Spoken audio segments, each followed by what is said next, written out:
কথা কোন ঠিক কিনা?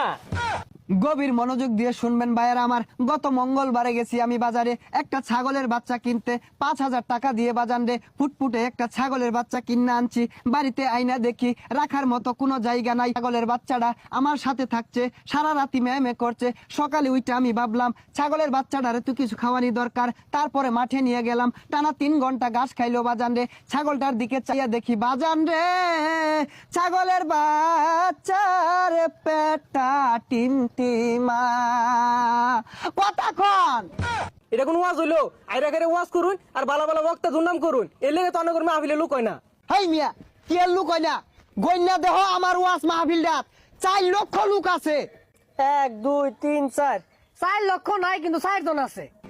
ওইসে আর বন্ডামি হলাম না। এখন বয়ান পেশ করিবেন আমার চেয়ে বড় বন্ড, শয়তানের বন্ধু, সারা গায়ে চুলকানি, পাচার ভিতর খাওজানি, মঞ্চে উঠটা চিক্কুর পারুনি, শিরোমণি, কুতুবে শয়তানি, বিশিষ্ট চিৎকার বক্তা জনাব মোহাম্মদ কেচারু ইবলিসি ফ্রম উগান্ডা। ও